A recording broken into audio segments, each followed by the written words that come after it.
Hi, everybody. We're live. Hi, I'm Stephen Slate. This is Mark Sheeran. This is Michelle Dunbar. We're the authors of The Freedom Model for Addictions, Escape, Treatment, and Recovery Trap. And we're downstairs We're in my office. At our retreat right now. Yeah. This would be my office. Yes, I have a water cooler in my office. I drink a lot of water. All right. So we have 4 questions that we received from our audience, and Michelle has them on her phone. Well, first of all, I just want to wish everybody a happy 2020. And we haven't been here in a while, but we are going to be resuming these every other week, probably more closely to twice a month. So we hope you can join us, and we hope you'll send us your questions. And I'll get right started on this first question that we got, which is a very common question. It's probably the most common question we get. Yeah. It's how do I know it's all right to try moderation? Well, if the quick answer is if you struggle with the concept of moderation, or you feel you can't moderate, you probably shouldn't, right? Steve, you agree with that? I do agree with it. Sorry, I was just resharing this to my page. All right. I So, should do that. yeah, this is one of the toughest questions, right? In a way, because we've known people that have been 30 years sober. Oh yeah.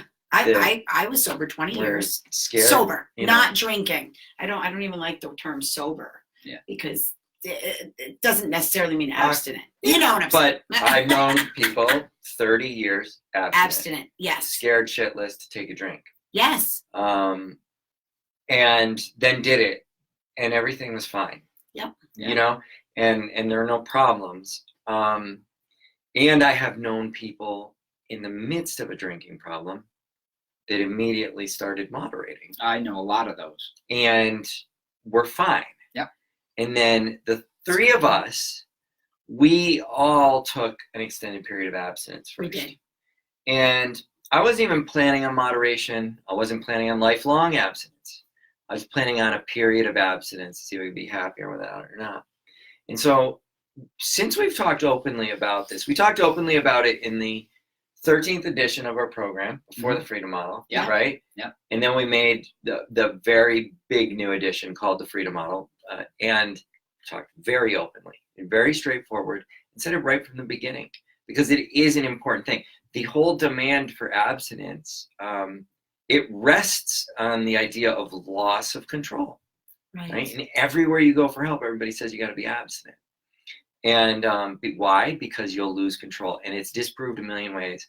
I was just looking at Herbert Fingeret's book, Heavy Drinking, The Myth of Alcoholism as a Disease. 31 years old now, that book, or 32. It was published in 1988. Yeah. Right. And it lays out all the facts. There's no such thing as loss of control. Right. So if that's not there, you can moderate at any given moment. But somehow people think it's the right moment, and then they don't moderate. They don't moderate because they quietly still believe that there's some external force that compels them to drink at points. And that's predicated on the idea that this is a disease, although they don't use that terminology. When I interview somebody and I'm just talking to them, right? We're having a class or whatever it might be, and you say, "Do you believe in the disease of addiction?" They'll say no. Yeah, most people say no. And then I'll say, "Do you believe that you lose control sometimes?" "Oh yeah." Yeah. And when what they don't realize is they're saying they believe in the compulsion or the disease, that there is some other entity that is compelling them to drink. So when people answer that way, I say, well, look as long as you believe in the myth of loss of control, which kind of puts them back a little bit, you shouldn't moderate, because it's going to be a disaster. I mean, it's pretty simple. And that's guidepost 1. Yeah. The next one, though, is tougher to, that's tough to get by. Yeah. Believing in all the myths. That takes the Freedom Model to undo. Well, yeah, but the next part is, and even if you use the language that Fingeret used, like if drinking has become central to your life, if you're, and I hate to use this word, if you have an obsession with drinking, I know everybody associates that with 12 steps, an obsession with drinking. But it's a good term. Right? But if you're obsessed with drinking, if you really think it's the only way to have fun, or you need it for relief, or whatever else, and you're holding on to all of Right. it, Right. If you all the mythology of what it stay can do for just as obsessed. You've been drinking 10 years like this, completely obsessed, and now you think you're going to snap into moderation, and you haven't changed those beliefs, your romance with you. drinking, The romance, yeah. Then you'll probably drink the same way. I hesitate to make a prediction because people that I thought would never moderate did it in a snap. Yep, that's And true. people that I thought were totally on board and ready to do it just fell apart. I mean, you don't, I don't know, right? I think there's the way I explain a certain angle of it is if you believe that alcohol as a substance has problem-solving capability for That's you. a big one, right?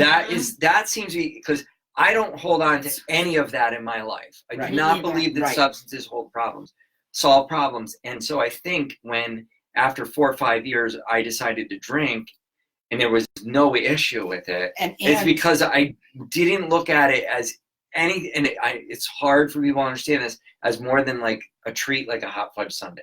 Exactly. I tell people it's just like eating toast. I mean, it's inconsequential to your existence. Right? Yeah, it was like this could feel good, but not, it's going to solve problems, or I need it. And so how do you get to that? I think people are unclear in diagnosing what their real beliefs really are, the depth of their sort of obsession. And then I think people are very unclear about when they've gotten past that, or how to get past that. Who are you waving to? It looks like Daniel is here and Matthew is here. Oh. And so, hi guys. Hi. But so let me get back to the problem-solving capabilities of alcohol. Yeah. So alcohol can't like go into your mind and actively work on anger at one point and then work on making you relaxed on another. It doesn't pharmacologically pick and choose and cherry pick a certain mood to fix. And you pointed that out, that these portions of your brain are very complex. So it's not like alcohol has that actual capability. So people don't parse it down to that though. They just simply say, when I'm stressed, I drink. And if you believe that it actually takes the stress away, well, it's going to be pretty tough to moderate. Yeah. Because that's a powerful belief. Yeah. And it's an attractive belief. Yeah. Right? So when people come to me and they say, I want to moderate, I say, do you? Yeah. Do you really? Or do you want at times the idea of moderating to exist because you don't want the consequences of heavy drinking, right?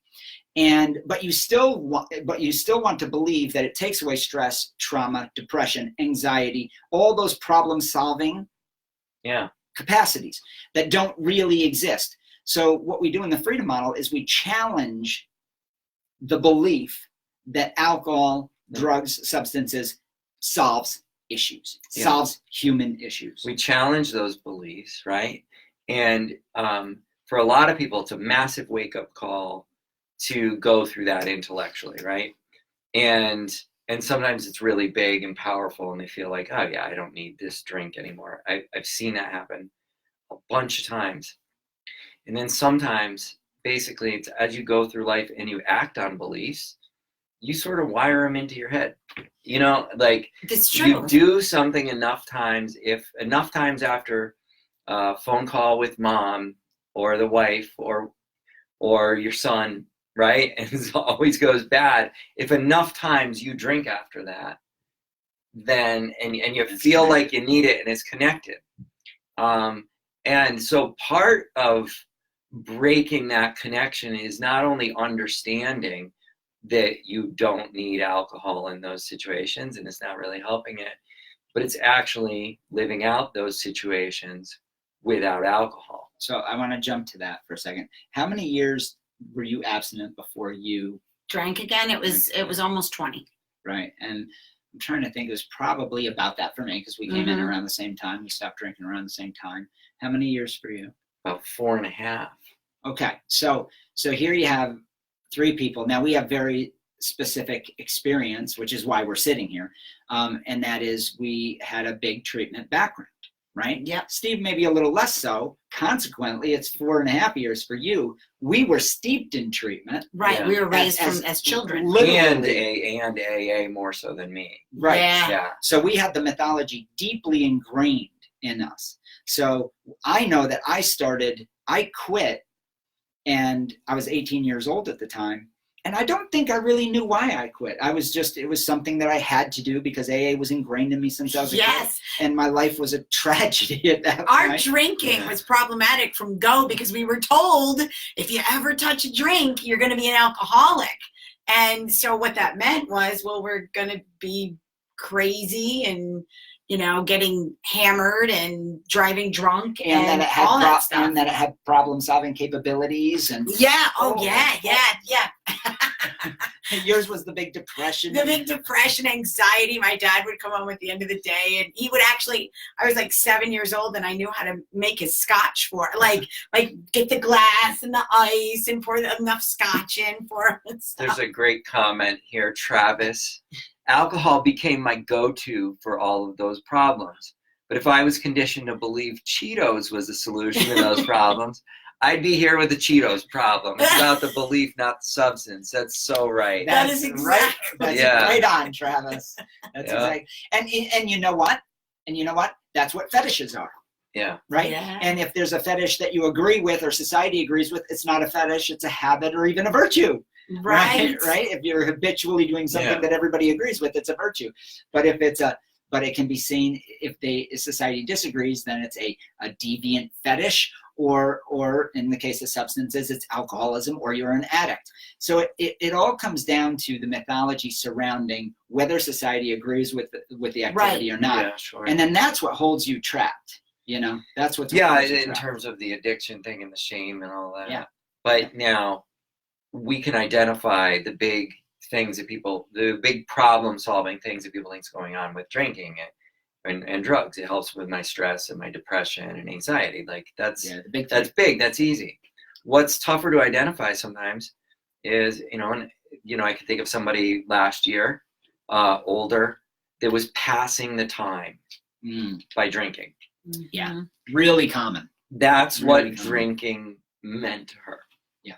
Was just passing the time. And you think, well, if you still see your life as I just have time to pass until I die or something like, if that's, I don't know the full depth of how she was Yeah. looking at it, Yeah. but if that's what you're looking at, and I don't want to go to replacement or anything, but you don't have to look at it as passing time. If somehow it changes, you're like, you know what? Yeah, I got 10 years left, and I want to travel. I want to do stupid things. I want to get out and not sit home, passing the time drinking. And you start to figure that out, and you're motivated to do that. Then probably if you drink out on vacation or something, it'll be normal drinking. Right. But if you sit and you don't leave home and you stay in the same hole, and then you're like, oh, what am I going to do? I'm going to Drink. Okay, but I'll be moderate now.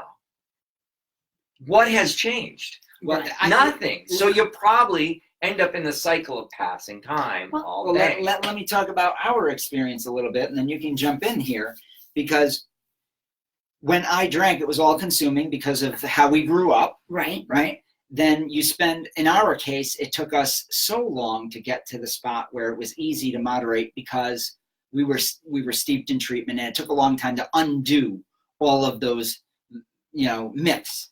But when we did, when I had time away from booze, and then I drank again, it was easy. Yeah. It was easy because my life was so different. Yeah. I had moved on. And it's, what we try to do here at the retreat is we try to show people the method to move on in their specific circumstances. Yeah. So when you say that's what you did, that you got to a point where alcohol didn't mean anything, wasn't it anticlimactic when you drank? It was. I always like to, I compare heavy drinking and habitual drinking with being in a relationship. And so if you've ever been in a relationship that at first started out really great, and then it kind of goes bad, and then you develop this terrible habitual way of relating to each other that's destructive. That's the way it was with me right from the beginning with alcohol. I mean, it was fun at first, but very quickly it went bad. And so for me, I had to relearn, like I had to redo that relationship with alcohol. Like alcohol became my everything. It was the center of my world, which it's never, that's not productive, right? And so for me, not only did I need the time away, I needed the deprogramming, but I needed to reestablish a relationship with it where it was helpful. It was not destructive for me. Where it benefited your life. Exactly. So it went. So like Stephen has said before, is like the opposite of addiction is diversification. And so alcohol went from being my everything to being this tiny little part of something, and it has very limited benefits. Like a cookie. Yeah. It's funny because I see things in images, and when your life becomes big, alcohol shrinks. Yes. When your life becomes small, alcohol gets big. If that's your thing. Yeah. Right? If that's the thing that you or believe heroin or cocaine or whatever it is. Exactly. I did all that stuff except heroin wasn't big in that. Yeah. So there's something about over time with each of us, we sort of became someone else in relationship to substances by the time that we chose to use moderately. Now, and so the guideline is if you're still the same person in relation to substances. And you still think the same way about that's them. what I mean by that. You think about it the same way. It occupies the same space and importance in your life, and you haven't moved on to anything else more important, or you haven't learned how to relax without it, or whatever it is, you'll probably drink the same way. Or drug the same way. And drug the same way. So you need to become someone else. Sometimes you can do that through information and thinking things through, and then you just go out and test the waters, and you start a new habit. And sometimes you struggle a lot with that. And the thing I compare this to is kind of crude, but oh no. You break up a relationship and you got dumped. But they want to, have sex a little bit here now and then. So you do, right? You right. I'll have sex. Well, maybe we'll fall in love again. Maybe we'll be there. Now you're tortured all week waiting for the call for a hookup again or something like that. And you're not moving on. You're not finding somebody else. You're staying as obsessed with them. Maybe even more. That's a great analogy. And that can kind of happen when you limit your drink. Well, okay, I'm going to moderate. I'm going to drink only on Friday nights. But if you're still the person with the mindset, I want to be with that bottle every freaking day. And you're thinking about Friday night the whole week. That's all you're thinking about. You're staying tortured, and you're keeping the obsession alive, and you're not being able to move on. And so sometimes that happens. And we can't tell who is going to be that and who's not. Well, we're all so different in our psychology. Yep. So if you start to try and that's you, then maybe you've just tried the abstinence for a while. I want to say something because this is really vital too. You have infinite choice, right? And abstinence is a good choice. In this new sort of anti-12-step movement that honestly we kind of pioneered a lot of it. We did. There's this swing away from abstinence as if almost it's impossible, right? Yes. And I loved abstinence. I did too. I very rarely drink because I just don't care about it. Yeah. And I'm at an age at 50 that if I drink a lot, it makes me feel like crap. So, so it just doesn't mean that much to me. So those years of abstinence were massively productive, wonderful years for me. Me too. And discovering who I was at 18. I mean, I was a fall down fifth of vodka a day drinker at the end. The last bender was absolutely horrific with withdrawal, the whole works. And to go from that to living a new life, to making the break and living a new life, I really didn't want to drink. So sometimes if you give yourself the opportunity to abstain, even if in the beginning it's a little bit hard. It was a little bit hard at Yeah. points because I had such a habit wrapped around this thing, but I quickly moved on. You know, and I can remember a year after I was a different person. And then they shoved me in treatment for legal reasons, and that sort of brought me backwards eons. But yeah, I think abstinence shouldn't be downplayed by anybody. And it shouldn't be looked down upon. That's right. No, not at all. It's oppressive to lie to people and tell them they must abstain and there's no other way. That is wrong. Giving people misinformation based on things that have been disproven for 50, 60 years, whatever it's been, okay? That's right. That's wrong. But it's also wrong to say, well, you can never really be abstinent, so you need to settle for, I'm glad you said that. I don't want to say it, but you need to settle for only, I'm going to say it this way, only reducing harms, right? Yeah. Like if it's only that, under the idea that that it's impossible for you to ever fully quit. And you kind of need the substances right now because your life is such shit. I see that attitude, right? That's reinforcing that the substances are needed for your happiness. Right. I look at, there's two big illusions we deal with in the freedom model, two big categories. One is the disease of addiction and recovery from it, right? That something pushes you and forces you to use. Compels you. The other big and there's so much that fits under that banner. Now, the other big category is of illusions is I can't be happier with less or no substances. You know?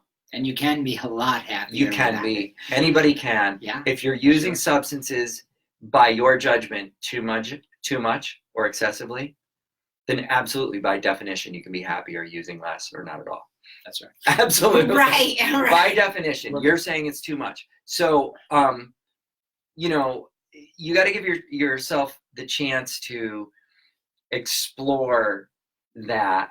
And sometimes that's through abstinence. And I don't know, there was something else I want to say, but now I'm rambling. There was something else I wanted to say about that. I don't know exactly. Well, I think we covered it. Let's go to the next question. Okay. We have 4 questions and we're running out of time. That's a big one. Well, all of these questions are like that, though. All right. You posted a week ago about a partnership with the Freedom Model. What's going on? All right. I'll talk about this. This is very quick. We're going to be working with Gallus Detox, which is in Scottsdale and Denver. They're the best detox in the country. And throughout the years, over the last 30 years, we have the retreat, obviously. And so sometimes people need detox. And years ago, I went around the country and looked for the best detoxes that could help the people that needed it when they came to our retreat. And we're talking about medical detox. Right, medical detox. Actual medical. Right, for withdrawal. Yes. And I canvassed the country. I actually visited. I acted like I was a patient at some of them. And I went in to see if their services matched what their websites did. So I did a lot of investigative work. And I found that Gallus was the best. And I've worked with them now for 10 years. We have. So, but we're going to make that official as a partnership with Freedom Model Private Instruction specifically. And that is that when some people go through detox, they feel they need the Freedom Model. They want to learn it, but they can't come to our retreat necessarily or something like that. So we have partnered so that they have access to Freedom Model Private Instruction, and they return home and they're supported and they're provided the information that we have in our books. And that's usually a one-on-one class, 12 of them, with me, Stephen, Michelle, or Danny White, who we have just trained, and he's been with us now for a couple of years. So so I just wanted to announce that, and there'll be more on that. There will be a specific website associated with that partnership, and we'll be working together, and we're very excited about that. And so I wanted to say this. We've been finding out more and more it's hard to get to even get detox services, We had somebody this summer that was turned away to 4 detoxes in one day. Yeah. And told that they just got to be put on Suboxone, just got to be put on on it was Suboxone. a benzodiazepine detox. Benzo detox. Right.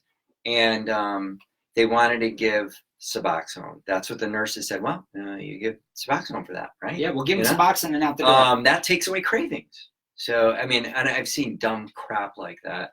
And I've heard from other nurses elsewhere over the past couple of years about Suboxone being prescribed For alcohol withdrawal too. For alcohol withdrawal, for methamphetamine addiction, cocaine addiction, gambling addiction. I've heard all of these things, and they say, well, yeah, it reduces cravings. And that shows no understanding of how it works. But that's a lie, that it reduces cravings at all. But to the degree that it does, it reduces cravings that are based on withdrawal from opioids. But so we've had people trying to put people with benzo going through, basically benzos is the DTs you start going into. Yeah, I mean, it's the same. He was having hallucinations. It's as dangerous as withdrawal from alcohol, and they didn't want to take him into the hospital. And we brought him to a bunch of places, and eventually we had to go to a private place. That was the only place that would help him.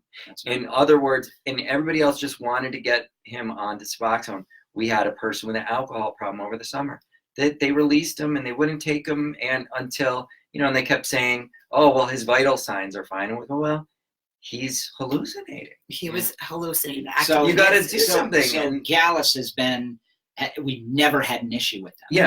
Never.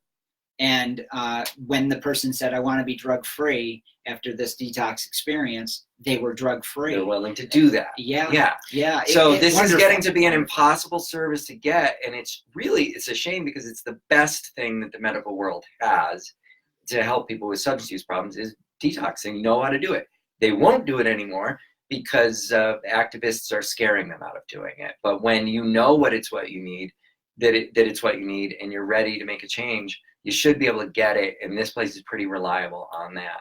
They're extremely reliable on that. They'll do it, unlike a hospital that'll say, oh no, come back when you're in the middle of a seizure. Yeah. And they offer another service that you can't find anywhere, and that's we're not down on Suboxone, we're not down on methadone, we're not down on that harm reduction stuff. What we're saying is everybody doesn't need to be on it. Nobody needs to be on it. And there is this push that everybody needs to be on it. Right. And so people are getting put on it that don't want to be on it. You should have the right at times to say, no, that's not for me. And it's becoming if you less want space. it and you feel like it's working for you, great.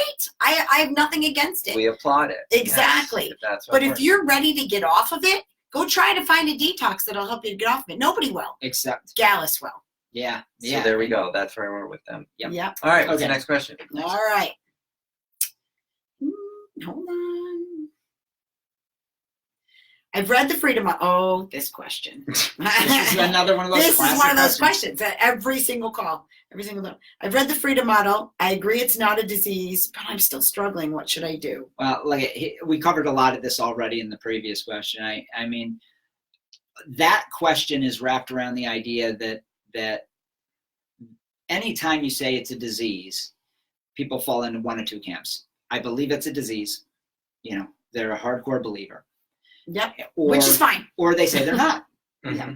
When they say they're not, that's not necessarily true. And that's how we started the previous segment. Yeah. And that is they really do believe it's a disease, or at least they believe it's a disease in this idea that they're compelled to use. Yeah. So I would advise in that situation, do Freedom Model private instruction, to be honest. This isn't an ad for that, but obviously if you've read the entire book, I mean, we are very explicit about deconstructing that idea. If you've read it and you're still struggling, maybe it's a case of a learning process where maybe a book is not the way you learn the best. Right. And you might need help. That's why we do conversation. What we do. Yeah. One-on-one instruction. I want to point out that one of the issues I see with those readers is they're very logical. They're like, okay, X, Y, and Z makes logical sense. I get that. So why haven't I stopped? And they're not looking at the happiness part of the equation. Right. They're not relating it to how they feel. I think they are skipping over sometimes the discussion on cravings and about reframing that.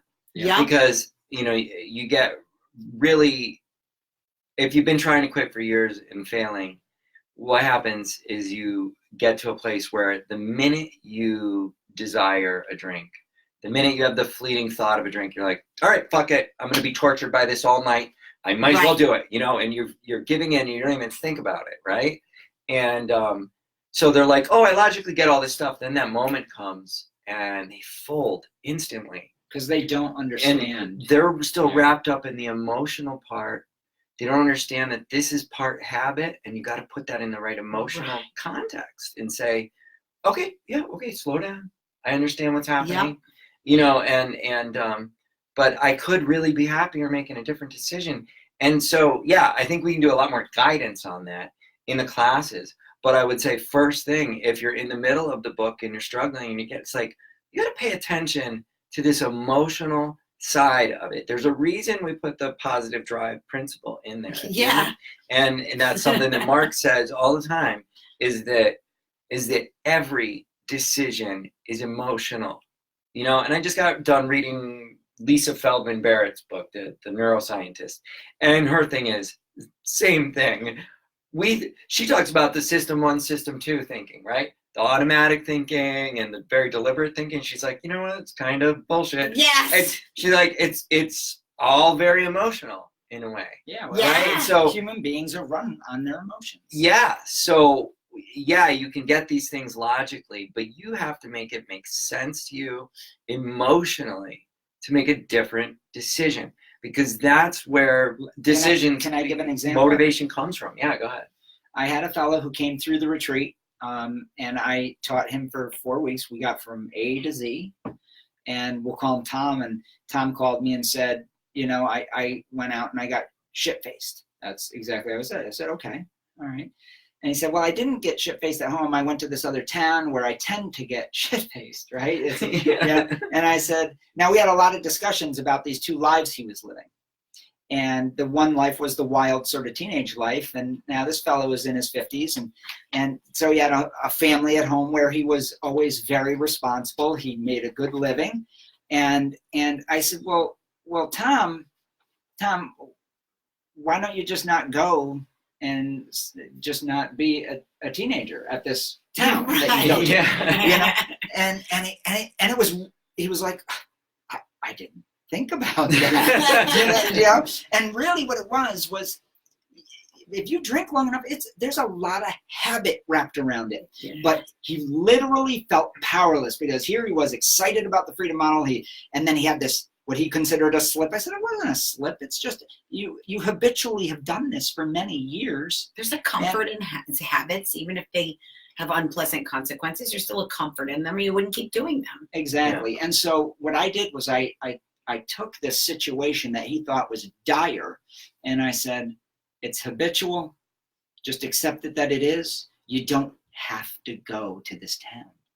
You could really just do something else. And I'm not sure it's much more deep than that. He goes, it's not. I just don't really need to go there. And I really do want to kind of live this other life. That's why I came to the retreat. And I said, well, then do that. And since that time, it's not a struggle for him not to go to this other town. He just didn't realize that habit plays a large role in what he does and did. And he just needed to look at it and say, well, I don't have to do that. But here's what was so crazy about that. He went to a treatment center that told him that he was compelled to go to this place. Oh. That he had to go, that this was part of his disease, that it was a psychosocial, spiritual disease. And the social aspect was he had to go do this because it wrapped around. And it was so confusing to him. And it was built into this giant construct in his mind that when I said, dude, you don't have to do that anymore. And he was like, oh.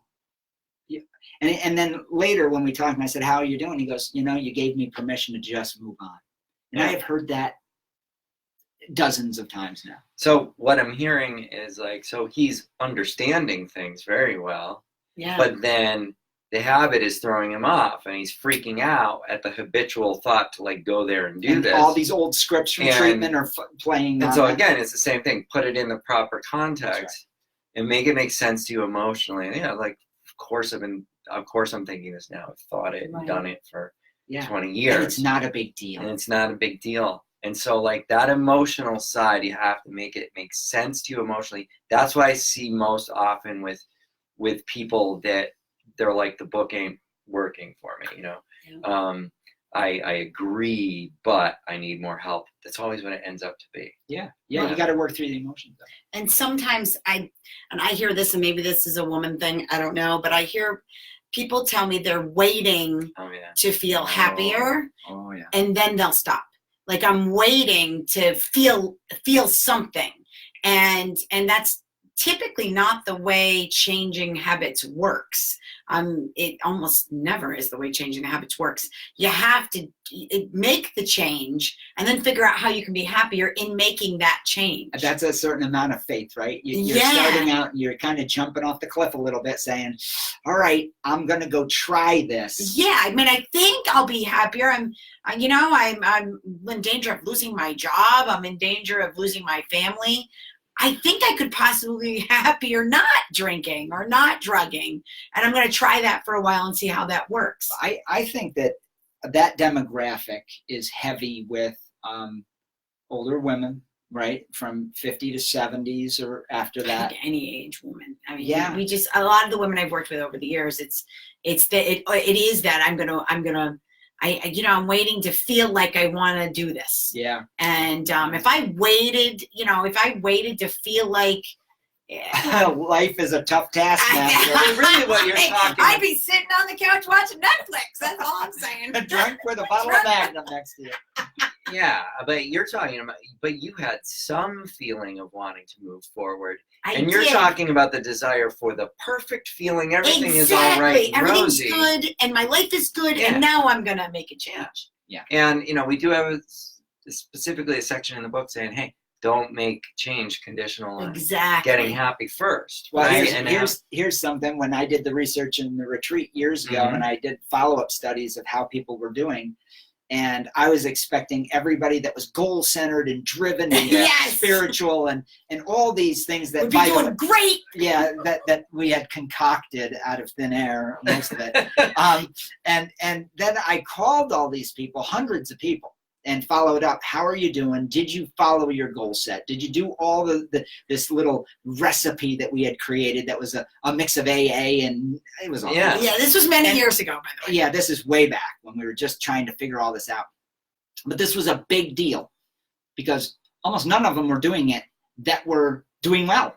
Yeah. The people that struggled were the people that made it conditional, that said, I have to be happy or I won't be sober. Yes. And I have to be doing something meaningful. Yes, I have to be purpose-driven. I was going to say a purpose-driven life. And then there was this whole other group of people that just kind of shed all that and said, I really just don't want to get hammered anymore. and I think that I'm just going to move on with my life. And it was so very simple. Is that okay? Yeah. Is that all right? I don't want to do this other crap. I go to the comical thing for me. So embarrassing. I hate to bring this up because it's a villain, but I love Ayn Rand.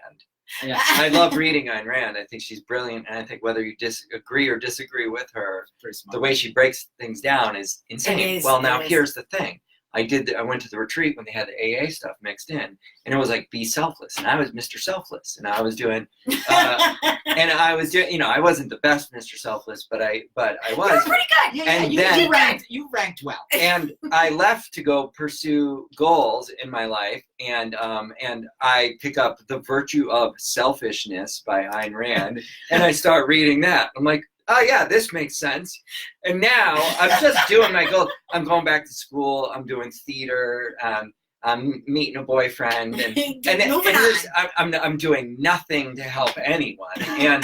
And you're probably happier than you had been. I'm happy. Yeah, and I'm happy. I'm having no desire to drink. A few years after that, I drank for the first time, but it had nothing to do. It was just like, I was like, and you told me before I left, when I had been working around here, and we had a talk, and you said, like, do you think you needed to do this service work stuff? And we were talking and having the discussion. I was like, that's what changed me, and that's what made me so. And it's like, no, it's like, here I am, Yeah. It's not conditional. It literally is just a choice when you get all the confusion wiped out. I literally changed my own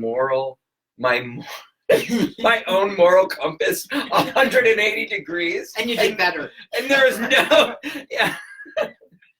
I stayed pretty selfless. I'm a mom. Yeah, Just saying. mothers are. Mothers are. All right, next question. This is the last question. I don't know what time is it. We're doing good. Yeah. Oh, have you ever thought about setting up Freedom Model meetings? Well, meetings. yeah. Well, this is a common idea. Let me first say that the name of the book is Escape the Treatment and Recovery Trap. So right from get-go, the Freedom Model really isn't a recovery model because we call it a trap. So meetings are a very central part of the common recovery model. You go to treatment. What does every treatment center tell you to do? Get support because you're weak, you're fragile, you're diseased, you're disordered. Therefore, you need the support to be propped up by these other people in meeting structures, right? 12-step meeting structures. That's how the system works. Now, it doesn't work. It's a disaster, okay? It's a disaster. And now I ran meetings. I went to over 3,000 AA meetings in my lifetime. Me too. Yeah, Steve went to a bunch.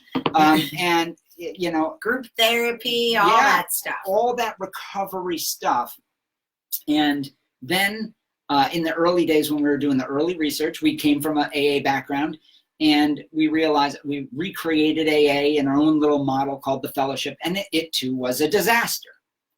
And I said, and that came about. It was really a mess. There was a lot of chaos involved. You make a subgroup of failure, basically, of people that are now believing they need support. Yeah. And so we would, on one side of our mouth, say, you can move on past this, but you really probably need to go to some meetings too because you're fragile, and you know, and so it was a problem, that kind of conflict. Well, I want to say something too. So at the very end, when I came around, Clayton had made it you only go to the meetings to help other people. Right. Which we always thought that. And you only, you do that for like a year max and move on. And so, but even with that, even with him pushing that hard, everybody saw the meetings as medicine. That's exactly as support.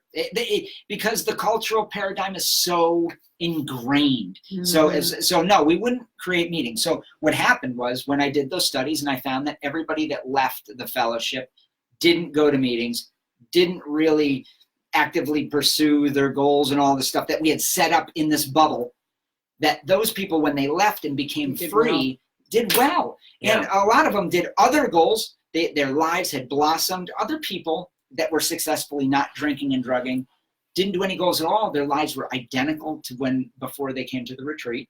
And you would never think that in that kind of chaos that they would stay sober. They did, you know, even though they had bad marriages and struggles financially, all these things. So I realized it's not conditional.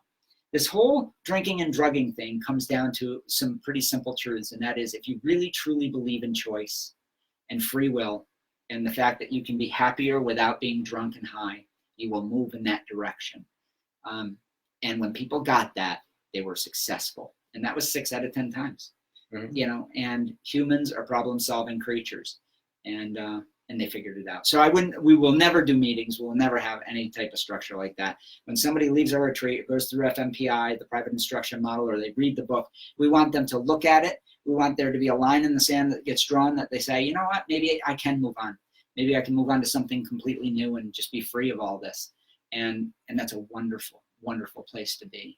And you don't have to be in meetings. And you can, and one of the questions that I get online a lot is, well, how am I supposed to, I'm lonely, how am I supposed to meet people?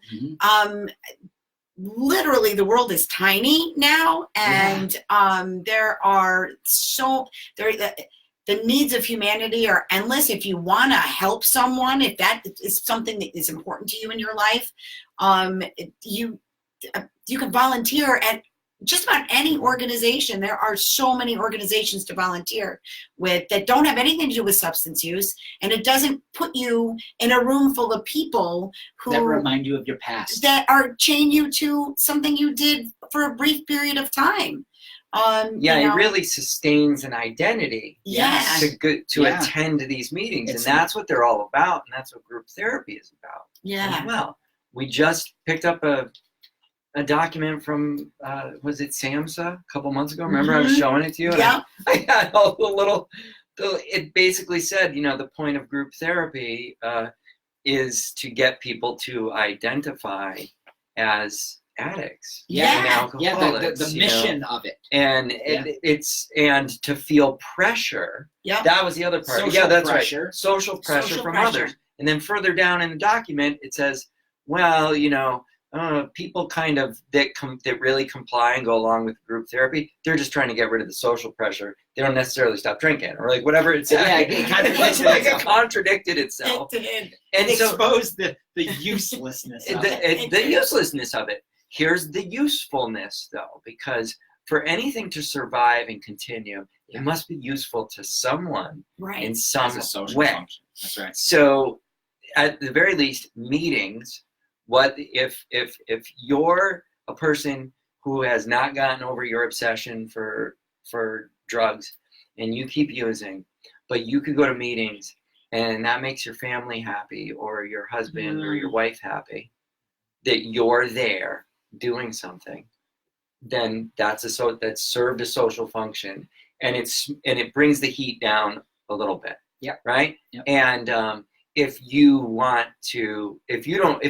don't ever want to change, but you also have some shame and you don't like your habit, even if nobody's on your back, Right. you might go to meetings and you might go to every counselor in the world and try every program, because at least you're doing something. So it makes you feel like you're doing something about the problem but when inside you're like, I need to drink to be happy. And if you're not overcoming that, at least you can be doing these things that make you feel like you're solving the problem. And so how is the freedom model different than that? Is you directly address the happiness value you get from drinking and drugging. Whether that happiness value can go away, whether you can be happier without it, whether you can be happier moderating, adjusting, changing what substance you use. Every option is looked at in detail. So can you be happier? And that's a personal decision, but you need the right information so you don't feel like you're compelled.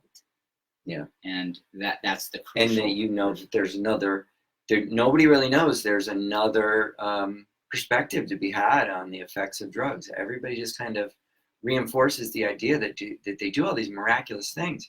I think drugs provide sensations. They can be fun. But we subjectively experience that. I know that's a lot to get into. Going down the rabbit hole. I won't go into all that. But yeah, and there's something else I want to say about meetings, like a support group meeting. The word support implies that there's weakness that can be made up of. So right there, you're reinforcing the idea that, I don't have the strength. Someone else needs to somehow transfer magical strength into me to quit. And it's not about strength. I don't need any strength.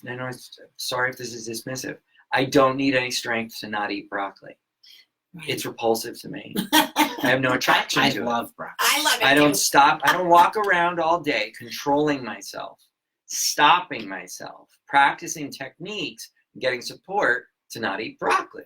Nor did my grandma ever walk around trying to stop herself from shooting up heroin. She had no interest in heroin. And I know, you might say, well, grandma never tried it. Okay, but grandma had alcohol and different things, and she drank alcohol very moderately. And so can I get to the state of mind where I don't think that my drug of choice is the best thing in the world? Panacea. If I can get there, then there's no strength needed. I don't walk around with tricks and strength and support and anything to not use heroin at this point in life, because it outlived its usefulness to me. Right. And that's exactly right. I don't want to go back there. All right. On that note, we're going to end. Okay. I think we're All going right. to end. Sorry, yeah. No, wait a minute. So, before we close out, I just want to remind everybody, You can reach us at 888-424-2626. You can interact with us through private message right here on our Facebook page. We each have our own pages as well. And we thank you for, share this with your friends, because it'll be up on our website within the next day or so. I think it's available here on Facebook for a while on our page. What else do we want to say? Well, we have a couple of websites. One is www.soberforever.net. That's for the retreat, if you're looking for information about the retreat. If you want to know about private instruction, because you want to have one-on-one lessons with any one of the three of us or Danny White, you can go to thefreedommodel.org. Yep. Soon we will have a microsite called leaveaddictionbehind.com that will describe our relationship with Gallus. So if you're looking for a detox plus Freedom Model private instruction, that site will be up. It's going to be a few weeks. Probably early February. Yeah. And I think we have our YouTube channel. We have the podcast, the Addiction Solution And we have a new podcast that we're going to be releasing on Tuesday. Yeah, introducing Danny White. He's a new addition to our organization. And you can hear how he found the Freedom Model and what it meant for his life and his experiences. And Danny brings a different flavor to our organization. We're a bunch of Yankees. He's from South Carolina, so he gives it a Southern flavor with the accent. It does. It's cool. And again, it's the Addiction Solution Podcast. Anything else? I think that's it. All right. We'll be back in 2 weeks. All right. We'll see you then. Thanks for watching. Thank you. Bye.